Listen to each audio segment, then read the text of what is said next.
Good morning, everybody. I'm Jim Gray. Welcome you to the Milken Institute. Everybody is here to see this man, the one and only, the great Kobe Bryant. Kobe, thank you for joining us. Thank you for having me. How's your first week of retirement? It's been good. It's been good. I wish I could say I've been relaxing, but I haven't. But it's been fun. You leave with a 60-point game, and we had a chance to talk right after the game. Very few people can leave like that, but does it cause you to retrace in your brain, perhaps I can still do this, maybe I'm leaving a little bit too early instead of a little bit too soon? It could, but I consider myself very lucky because I didn't stop playing the game because I didn't feel like I could play at a certain level anymore. I stopped playing because I just didn't want to do it anymore. It's just kind of... Why? After 20 years, what hit you? It's just, I think it's just part of evolution. I felt like I wanted to move on to something else, and my passion and my focus started shifting towards what comes next versus being completely obsessed with the game itself. So I had that inner comfort of walking away from the game. Nothing to do with scoring 60 or 50 or whatever the case may be. That was completely irrelevant to me. If you had a better team the last couple of years? Wouldn't make a difference.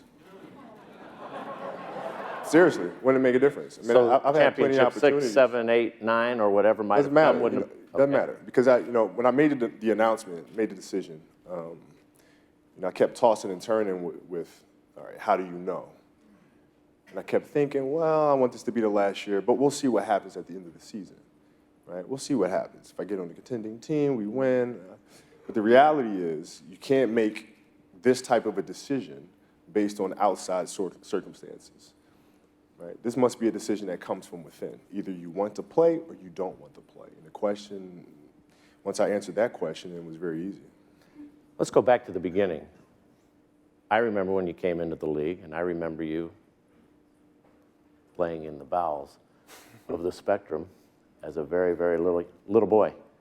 And then to see you at Lower Merion High School, and then you came into the NBA, was with the Hornets for about 20 seconds, and then became a Laker. What was your expectation of yourself and your goal when you came into the league? God, it's hard to remember back that long. I remember being extremely excited, but also being extremely focused because there was a lot of talk as to whether or not I was making the right decision. And there's a lot of people that were saying I was going to be a failure. And so I remember my concentration being extremely, extremely high and not having even one day to really enjoy it or celebrate it. I was back at the gym and working extremely hard because I felt like there was just so much at stake. Was it your goal to be the best basketball player on the planet? Yes, it was, yeah. Did you achieve that? Well, it's funny, as a kid, I was growing up and saying, I want to be the greatest that ever played, right? And then as you get older, you start understanding that there's no real answer to that, right? And I found a lot of comfort once I realized that my goal really is to be the best player I can be. And then what that means helping my teammates be the best players that they can be. And once I figured that out, then my game went to another level. When did you figure that out, and how did you figure that out? What was the transformation? Trial and error. It was a process. You keep banging your head into a wall, eventually you're going to try to look for the door and the key, and so that's what I had to do. And it was a lot of research for me. It was a lot of reading. It was a lot of studying. It was a lot of listening and try to really figure out what makes people tick and how do you motivate your teammates. It's one thing to say, do this, do that, but how do you really motivate them to the point where they feel, where they're the ones asking the questions of how to improve themselves? How do you help somebody flip the switch within themselves to want to reach their full potential? And that's really the dance. So you're banging your head against this wall and this door. Are you saying at that time you were stubborn? I'm stubborn now. I'm just a little less stubborn.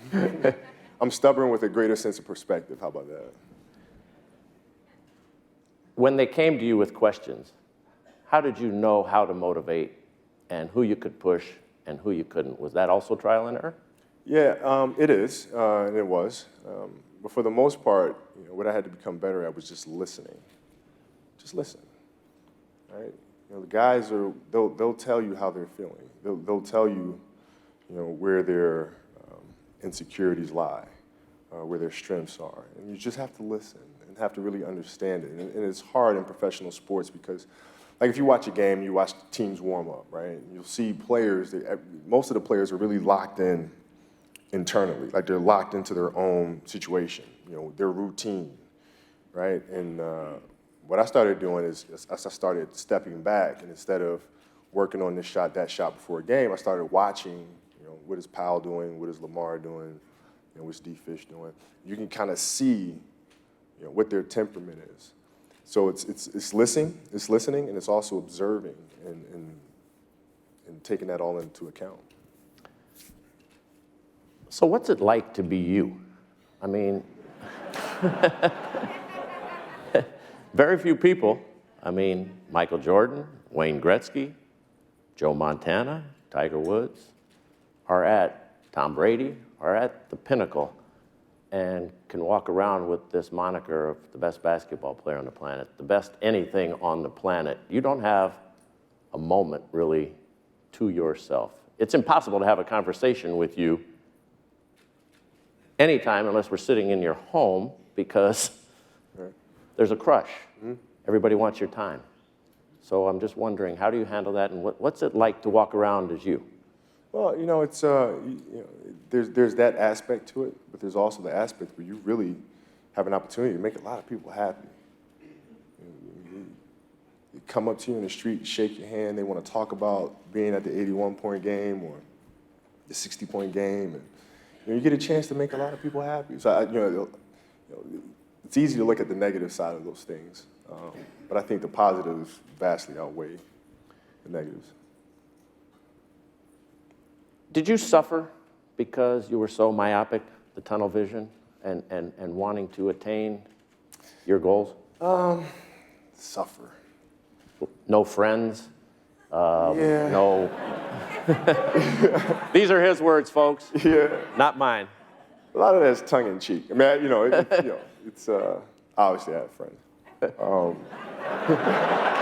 I know you did, but you know what I mean. I know what you mean. It takes a lot to have a friend. It takes time. Yeah. You have to have an investment. Sure. These are choices. Like I made a conscious choice to go after my passion obsessively. Like, it's a conscious decision. So it's not like, you missed out on that, you missed out on that. Like, no, I made a choice to consciously miss out on those things because I'd much rather be here. It's more about the sacrifice, I guess, is the question. But that's my point. It's not a sacrifice to me. Okay. You know what I'm saying? It's not a sacrifice. Like, this is my choice. Like, I'd rather do this. Like, if you put a bowl of ice cream in front of the kid and a plate of broccoli, the kid's probably going to eat the ice cream, right? And so to me, the game is the ice cream. To some people on the outside, all this hard work looks like broccoli. It's all perspective.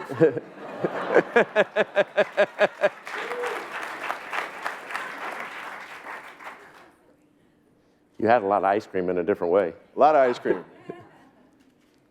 How much do you detest a lack of hard work and despise lazy? It drives me crazy. I don't understand it. But at the same time, I talk to my kids about hard work and stuff, and I say, honey, you can either be the lion or you can be the gazelle. Nature needs both. Right? So you got to have hardworking people. You have to have lazy people. It's the balance of all things, right? So I'd much rather you be the lion. But if you want to be the gazelle, honey, be the fastest gazelle in the world,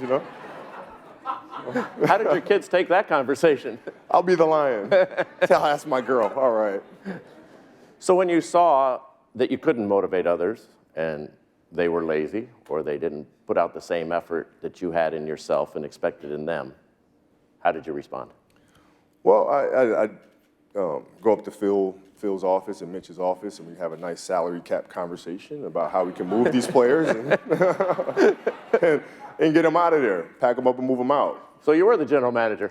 Well, no, but I was the one that was like, listen, at the end of the day, when the career is said and done, You know, I'd be damned if I lose these championships because I'm playing with a bunch of lazy dudes. This is not happening, right? So either this train is going this way, one way or the other. You're going to be on it, or you're going to be off it, or you're going to be under it, right? It's just it is what it is.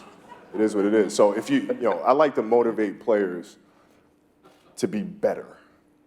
I don't want to have to motivate you to get in the gym in the first place.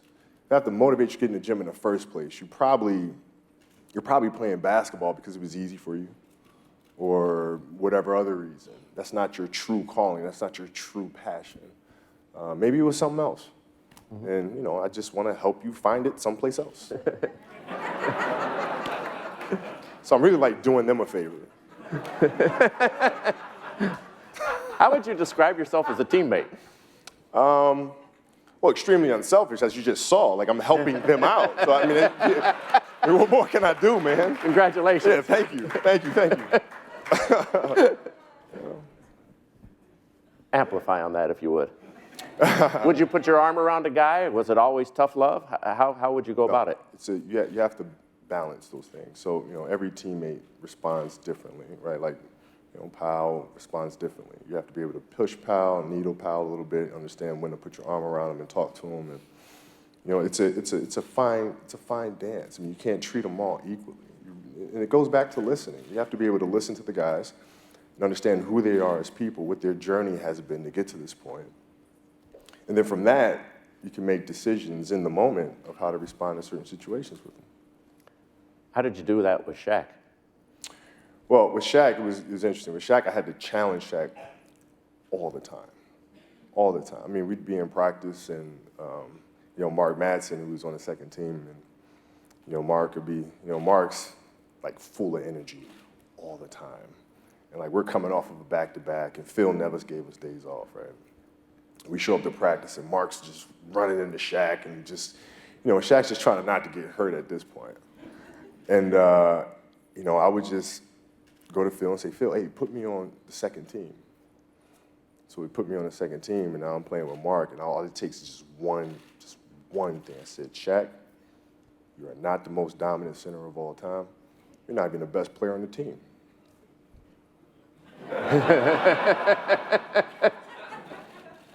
Then that's it. Then all of a sudden it's trash talking all day. The physicality of the practice goes to another level.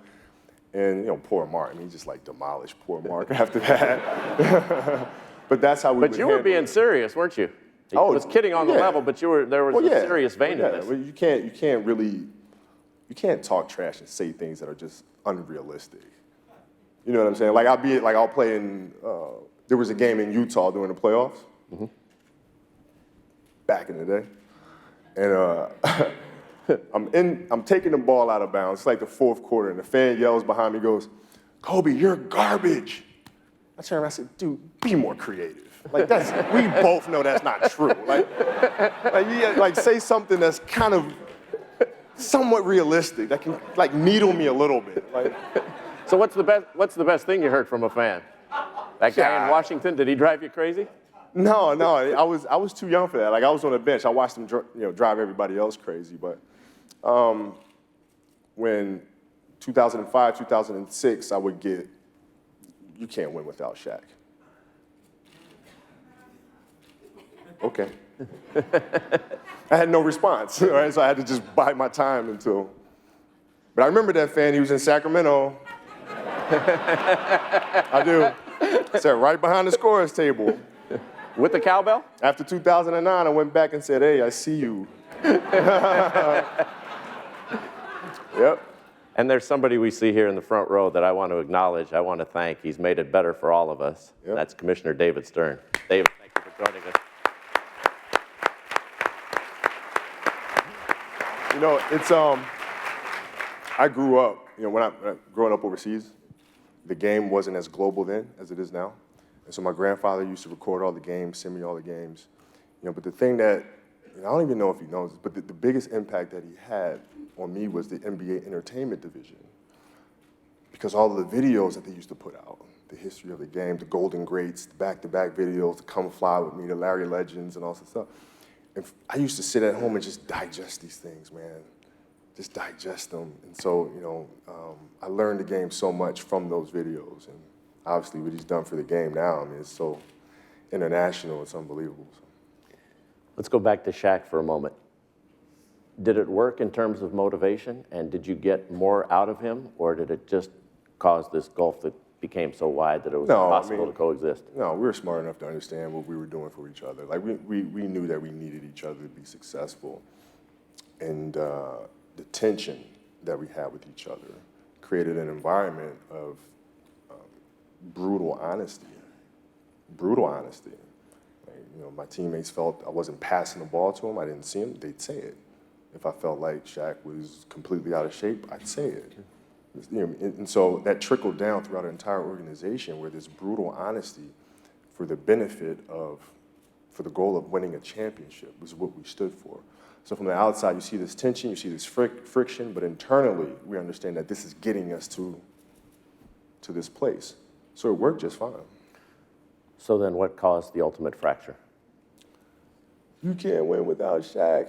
Dude, seriously, right? So it's that challenge that created that separation eventually, because, I read a story where Shaq said that, I couldn't win without him. And once I saw that, I was like, okay. You were done. Yeah, we'll see, because, I felt like I had a lot more in there. And, I wasn't going to retire without knowing if I could have. So you satisfied what you wanted to do on your own. Now do you look back and you say, that was good that I did that? Or do you feel somewhat maybe remorseful or melancholy that perhaps if you'd have stayed together, you'd have had even more? No, I'm happy I have 5 and he has 4. I'm okay with that. And how are you all today? Fantastic, because I have 5 and he has 4. So we're all good. No, I mean, we see each other. We catch up all the time. He asks me about my kids. I ask him about his. And it's great, man. Mm-hmm. During that period, though, things were not easy. There was also a gulf and a problem with your coach, Phil Jackson, who I know you have the ultimate respect for, but there was a time that, and I'll just say what you told me, you'd like to choke this guy when he wrote that book. Oh, no question, no question. But looking back now, the thing that I wish I could have done differently is structure some kind of business arrangement. We're selling all these damn books about me. At least let me get a royalty on it. Now you can have your own book to tell the truth. Are you going to do that? No, I don't do that. I got other stuff to do. But when he wrote those things, I think a lot of people think that professional athletes don't have feelings. And so when something is written or said about you, that it just rolls right off. And maybe that does with certain writers and certain people, but when it's your coach, it has to sting and hurt. How did you react to that? Yeah, it did. But by that time, I was really, really good at taking negative things and just refocusing them. Right? So it didn't linger. It didn't. I used those things to help me get up at 4 a.m. and hit the track, and then hit the weights, and then get the shots. Like, I use that as a source of motivation for me. So no matter what's said, be it positive or be it negative, when you have the point of view that no matter what is said, it's going to do nothing but fuel my passion, then you really, there's nothing anybody can say that's really going to take you backwards. You know what I mean? Because you just use it all. So. I want to amplify on that, and by doing so, let's take a look at the symphony commercial.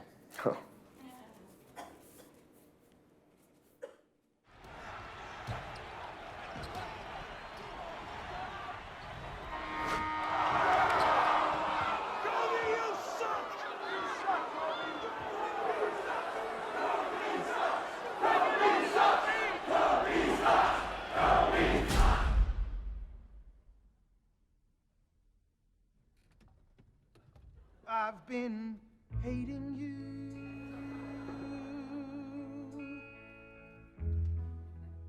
too long to stop now. You're retired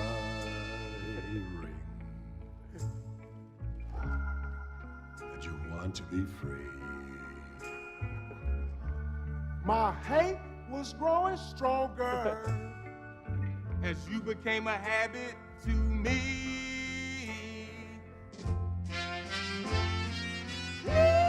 Don't make me stop now. I hate, well, I hate you with all my heart. I hate you, I hate you, I hate, don't make me stop with me. Don't make me stop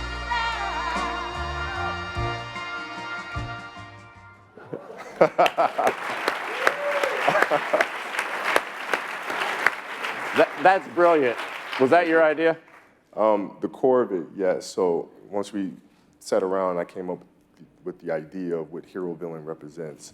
From that center, an idea that originated in Kobe Inc., then it became very easy to parcel those things off to our various partners, Nike and so forth, right? But the idea starts with us at its core of what the hero villain is, and then from that, things can be created.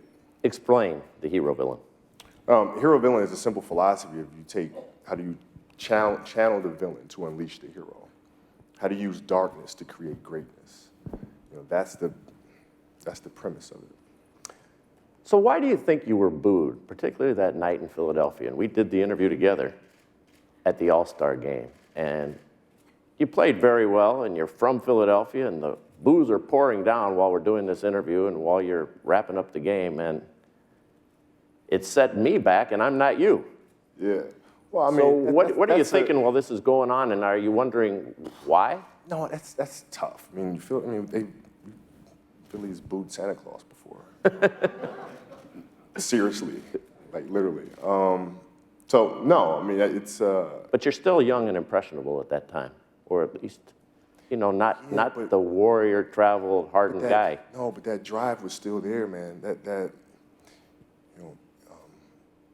Taking those negative experiences and using them, that was always there, right? So once I had that, once I embraced it, I used it. I used it. Was there a model you followed, perhaps Ali or somebody who you'd seen have this sort of circumstance? Not one in particular, but I used to read a lot and watch a lot and, about people who have done phenomenal things or have created great things, and then try to ask, okay, how they did them, and then why, and kind of what was their journey, what's their process, and not so much like the actual executional details of how you create X, Y, and Z, but it's more so the inner journey that they go through. And from that, I was able to learn a lot myself. But I was always, still now, reading a lot and learning a lot. Like what? What type of books? What type of material? People. Mm-hmm. The journey that people go through. Like, what is the inner conversation that they have, the inner monologue? How do each of us navigate through our own insecurities, right? Our own moments of doubt, right? And then when you have those doubts, understanding where do those doubts come from in the first place, And I think once you understand that, then really you can create anything you want. It's just a matter of first how to navigate the journey of the self. And once you have that, you can be dropped into any industry whatsoever and you can figure it out. We see you as a real confident guy. You'll take every last shot. You'll go out and you'll take 50 shots. What doubts do you have about yourself internally? I've never, doubt is such a strange thing. It's, there'll be times where you succeed and there are times that you fail. So wasting your time doubting whether you're going to be successful or not is pointless. It is. You just put one foot in front of the other, you control what you can't control, and then you see what the outcome is, right? If you win, great, you're going to have to wake up the next day and do the journey over again. If you lose, it sucks, but you're going to have to wake up the next day and do the journey all over again anyway, right? So it's really pointless to sit here and debate or have doubt or this, that, and the other. You train as hard as you can, and you step out there and you let it flow. How much did the losses bother you? Well, they bothered me, but then I was able to let them go. Big losses, championship losses, Pistons, 2004. Yeah, you let them go. And what I did is I learned from them. Very specific things. Like, against the Pistons, we didn't execute well enough to beat the Detroit Pistons. I don't want to get all basketball techie or whatever, but I can't help myself. So if you watch the series, the Pistons brought pressure full court, right, which forced us to stretch our offense. In order to stretch the triangle offense, you really have to be sharp. Like, you have to understand what the sequences of options are, stone cold, to run it 94 feet. And we weren't ready to do that. If you look at the series, you compare that to Larry Brown in Philadelphia when we played him in 2001, and he tried to apply the same pressure, and we beat the hell out of him because that team was extremely well prepared to execute that. And I point the finger at myself, and I put my teammates in those right positions from day one so that we were ready for that in case that happened. Are you a perfectionist? For better or for worse, yeah. So was your experience a joyous occasion, or did you become, like many people who touch perfection, can never really totally harness it? Nobody can. So were you tortured by the journey? No, well, I'm realistic. I'm a realistic perfectionist. How about that? It's pretty good. I understand and know that perfection can never be attained, but it sure is a hell of a lot of fun trying to get it. But some of your brethren, in fact, people who you're close to, drives them so crazy that they can't function. Tiger Woods, an unbelievable 15-year run, and dominant like we've never seen. But it was totally joyless. Each step was a struggle. It becomes hard. I mean, so how did you know how to become realistic as a perfectionist? Well, because I know that perfection isn't a real thing. Like, there's some people in this world who are like just insanely competitive about everything, right? So like, if you come up to me and say, "Hey, let's play ping pong," and let's bet $5 on this ping pong game, and I watch you play and you're better than I am, I'm good. I'm not gonna play. I can't beat you. Why the hell am I gonna do that, right? Michael and I had this conversation recently. He said, "Okay, now that you're retiring, you can come out with me and play golf." I said, "No."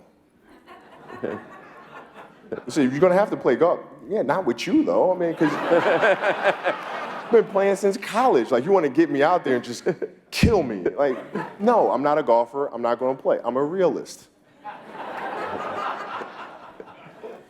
So take us inside what your conversations with Michael would be, because you guys are one and two of a kind. It's like a big brother. From the second time I played him in 1998, and I asked him a couple questions, and he gave me some very detailed responses, and he said, "Hey, I'm gonna send over my number. If you need anything, just call." And to this day, I call him for anything. He calls me right back, and we'll have very in-depth conversations. And he'll share whatever it is that he's learned over his career, be it leadership or how to chase guys off the screens. I mean, he's been a fantastic mentor. Leadership's an interesting question. How did you know when to lead and when to be passive? All right, I'm gonna give a very weird answer to that. But just like stay with me for a second. So my wife and I went on vacation. This was after 2008 finals, where we lost to the Celtics. And we went on vacation in France, and we're walking around. And the thing that was really beautiful to me was how beautiful everything was, how beautiful nature was, the flower, the trees, everything was just gorgeous. And my mind got to thinking, well, I noticed the beauty of these things in their elements, but these things cannot be beautiful without the sun. But yet I'm not sitting here and saying, wow, the sun is so beautiful, right? I'm appreciating their own standalone beauty, right? And by the same token, the sun also knows when to disappear, right? Too much of the sun becomes hazardous, right?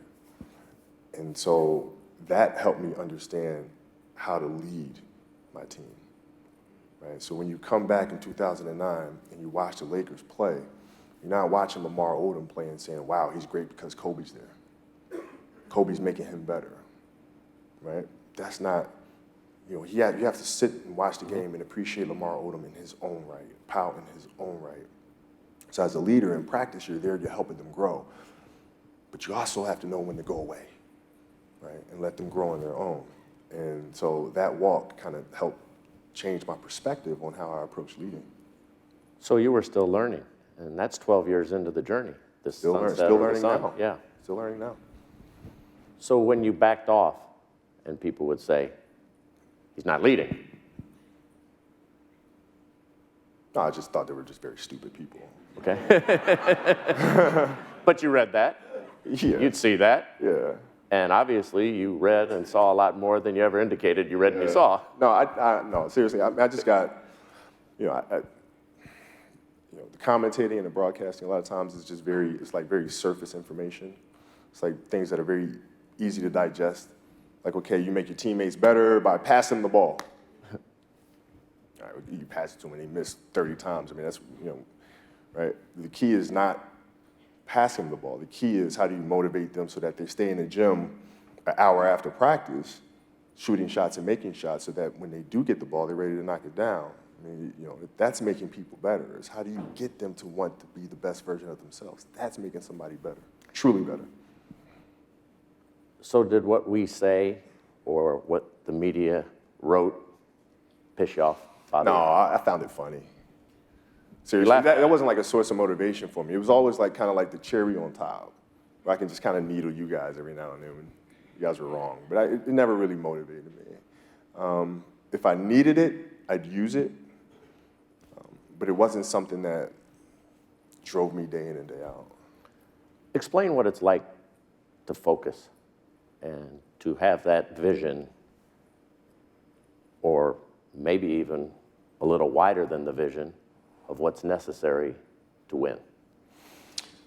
Well, it's you know, you watch game film and you study what the team does well, what they don't do well, what they like to run, when they like to run it, strengths, weaknesses, yada, yada, yada. And then from that, you devise your plan.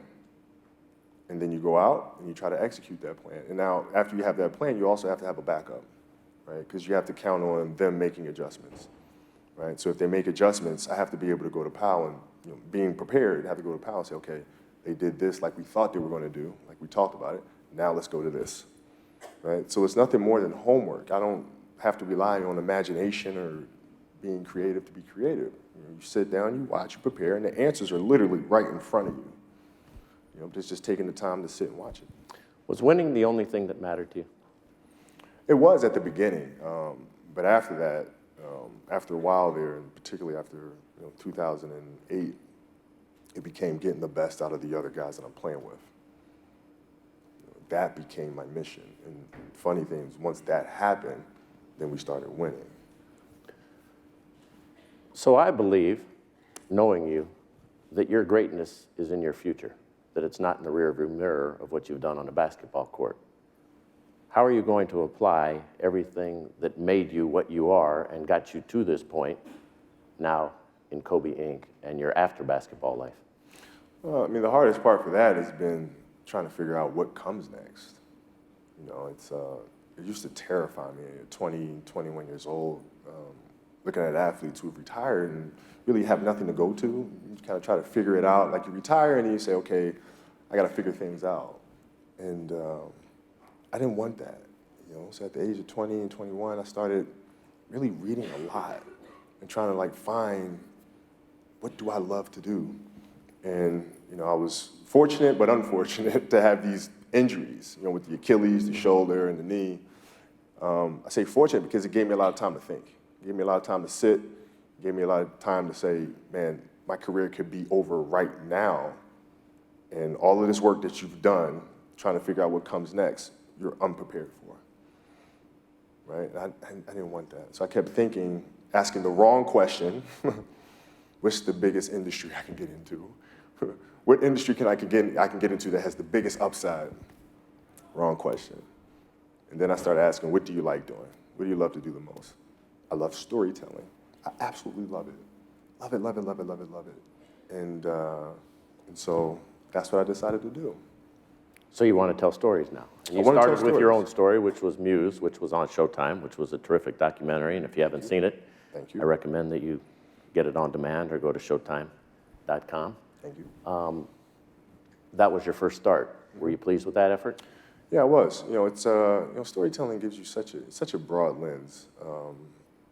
But the opportunities that you have in media and technology, the opportunities that you have to entertain and educate are endless. I mean, literally, story is the seed of everything. It's the seed of everything. None of us would be sitting in this room right now without the power of story, because somewhere along the lines, you either read a story, you either heard a story that inspired you, and that gave you that dream of accomplishing what it is that you've accomplished. So I think story can literally change the world. And I am extremely fascinated by that. And even beyond that, storytelling through sports. What does that look like?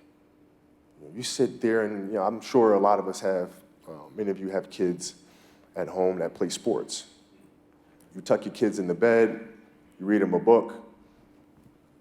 What sports book are you going to read to them that touches fantasy, right? That touches the imagination, that adds mythology to it? There are no stories out there like that. And I'm really, really, really, really excited about bringing that to the world. How are you doing with it? Oh, great. I mean, I love it. I mean, you've been doing this plus basketball. It's just not a week-long event now or 2-week-long Oh, event. it's funny, the day of the last game, after the game, I got a lot of questions about what this day was like, and I woke up, took the kids to school, went to the office, and sat there and wrote stories, edited stories, till 4:30. 4:30. Went home, changed, went to the game. Woke up the next morning, went back to the office.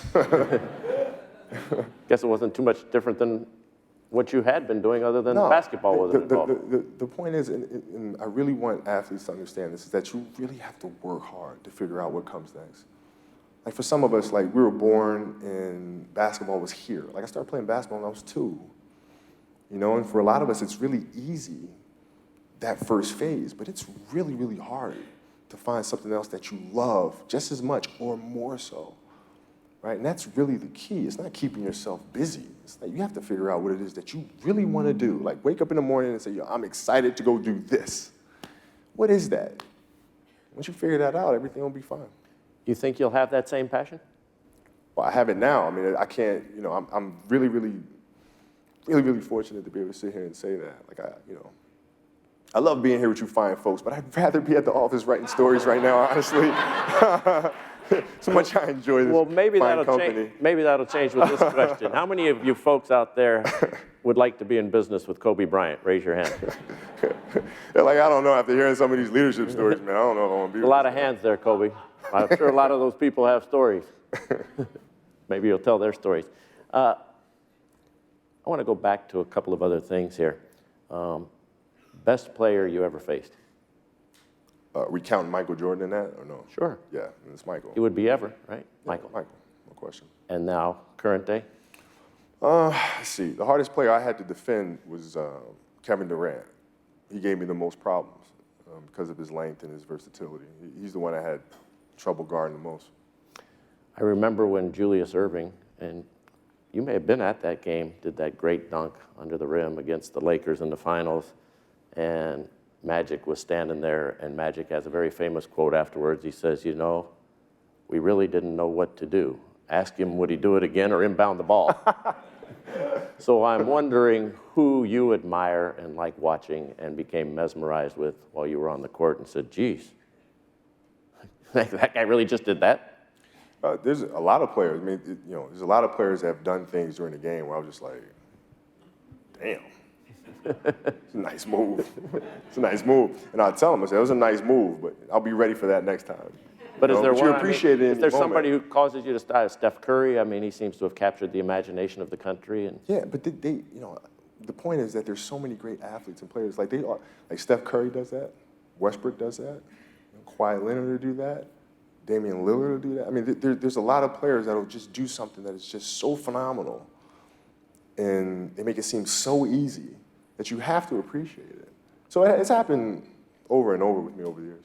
Do you have an eye for talent? I mean, I could tell if a player sucks pretty easily. Let's take it back to when there were children, because you saw Klay Thompson as a child. You saw Yeah. Steph Curry as a child. Yeah. Did you see greatness in their future? No, it's hard to determine what that is, you know.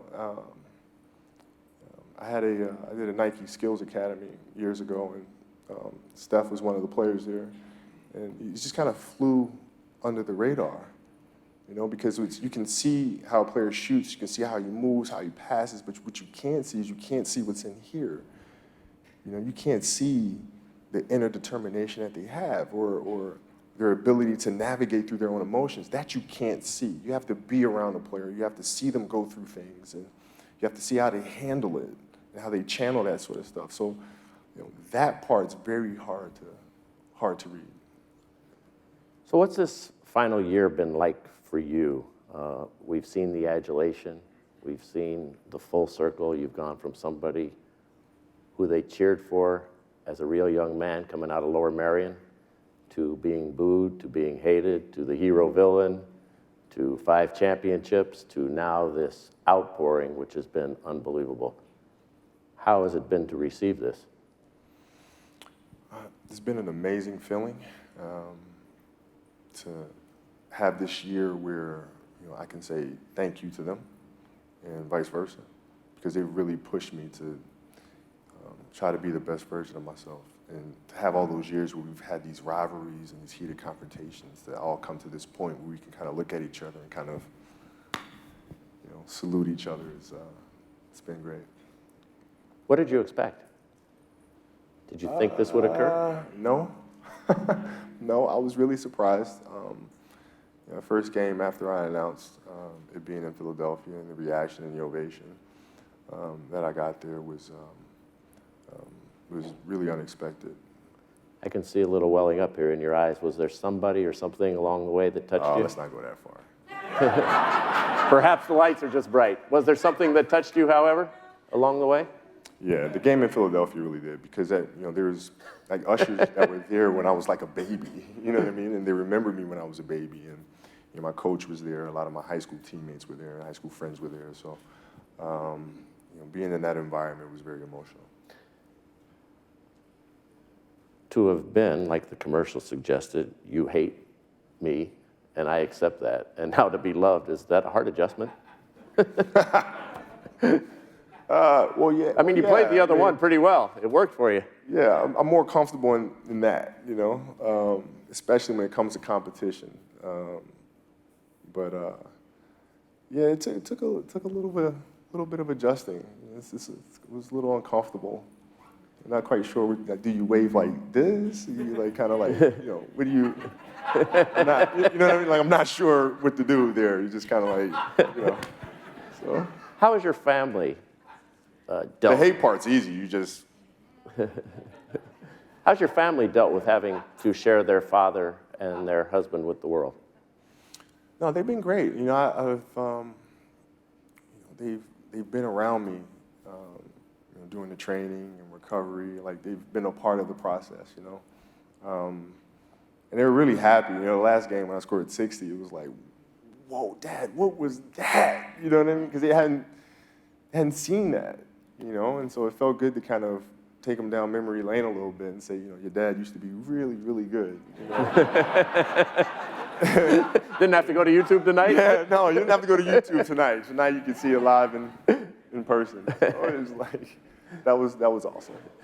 You know, I remember when John Madden retired, he told me he retired because he wanted to spend more time with his family. And he said he was home for about 3 weeks, and his family decided they didn't want to spend more time with him. Yeah, that's funny. Yeah. Do you have a plan if this doesn't go right and get out of the house a little bit? You're used to traveling. Yeah, I can see how that could happen. But no, I you know, like I said, I have a very clear purpose of what to do. I have something to go to. You know, I have something I'm really passionate about. So, you know, and for the last 3 years, I've been injured. So I've been at home most of the time anyway. right? So I know the kids' schedules. Like I know when to pick them up. I know when drop-off is. I know when so-and-so has ballet. I know when so-and-so has this, that, and the other. Like I know those things, and I know what time I need to be there and all this other stuff. So I'm already kind of housebroken already. You sound like a man who is totally satisfied and totally comfortable with what you've achieved and where you are in life. I am. I feel fantastic. You know, it'd probably be different if I didn't give it my all every day. You know, and then you have regrets. You have regrets. I think the key is really not to focus on the accomplishments, but more so on the effort that you put in to try to accomplish those things. Because at the end of the day, if you look in the mirror and say, I gave it everything I had, then you can be comfortable, which is why I feel comfortable sitting here today. Well, you gave us all one more thrill a couple of weeks ago, so if we can cue up the tape, let's take a look at how Kobe Bryant decided to say goodbye to Los Angeles.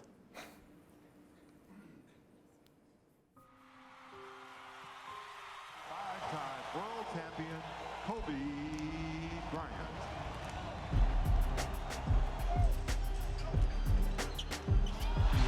Stutter step, open, free throw line. He's got it again.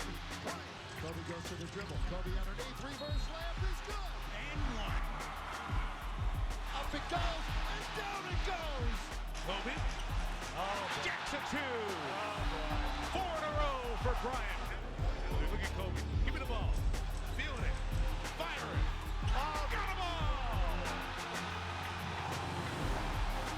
This is like old times now. 3 is for 3. That was a dagger. That's the old Kobe.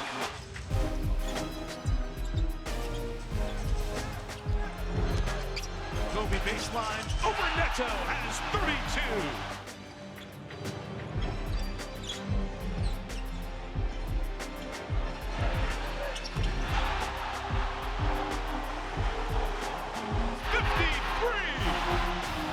Unbelievable stuff tonight. Kobe's got the Lakers last tip. Bryant 4-3. Got it all! Bryant on the move with the jumper. He got it! 58 points! And the Lakers lead! He has 6 60-point games in his career.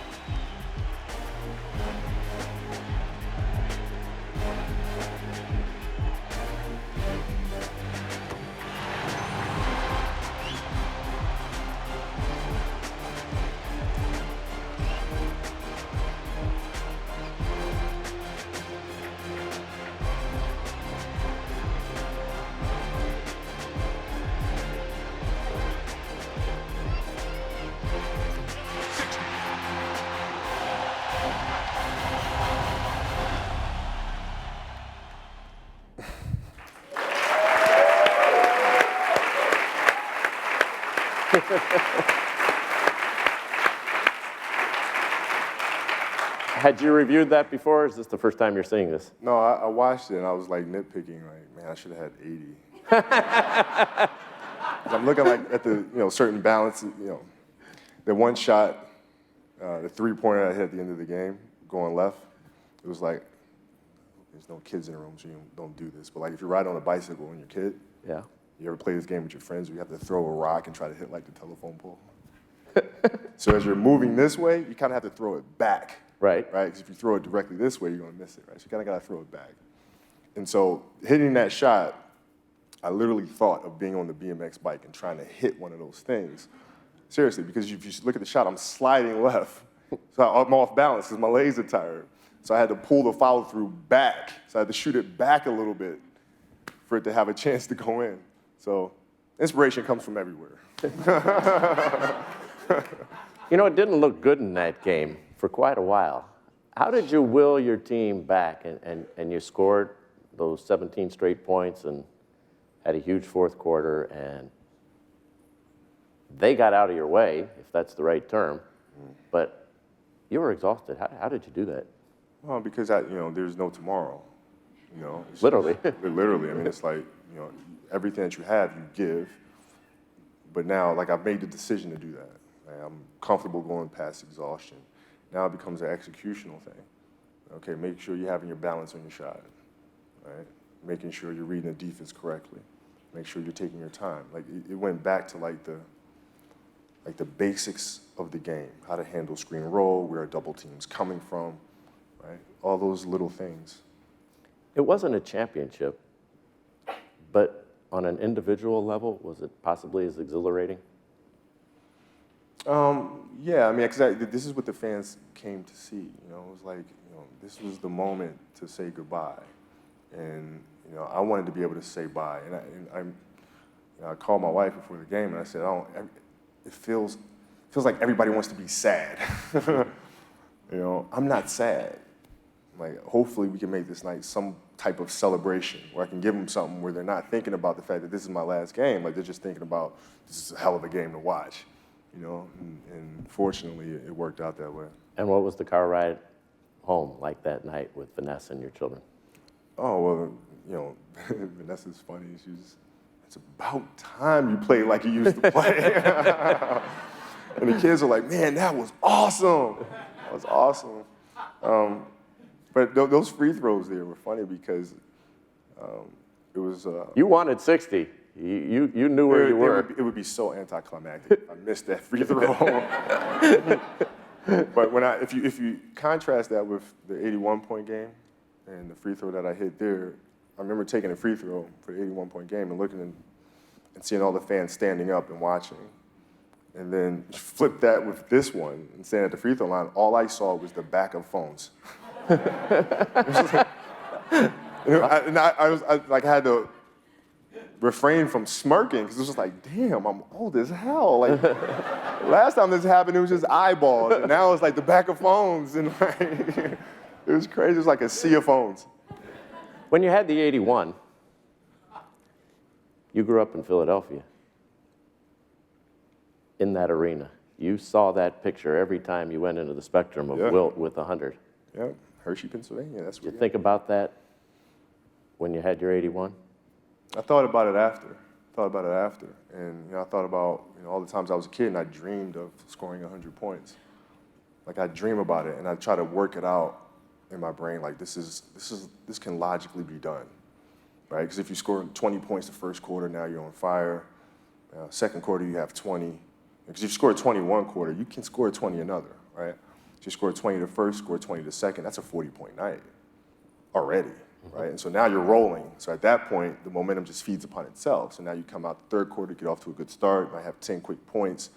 All of a sudden, there you are, sitting at 50 with a lot of game to go, right? And so that's how I always kind of processed that and worked it out to believe that this is actually possible. When you look back in that game, do you think you should have had more, just like when you look back on your championships? Do you think more about the games you won and the titles you won, or the couple that got away? No, I do both. I do a balance of both. I enjoy it, but I also look at things that I could have done differently or done better, because that's how you learn. You have to be able to look at things and not just like the last game was something I could look at the highlights just for pure entertainment, and just make little criticisms, but let it go. What are you gonna do now, right? Well, back then it was like you have to look at those performances and nitpick every little thing to learn from. Kobe, congratulations. It's been a wonderful career. It's been my honor to have been able to cover you. I did the first interview you ever did. You allowed me to do the last interview in your Laker uniform. It's been a privilege, and thank you for all you've given. Thank you, man. I appreciate it.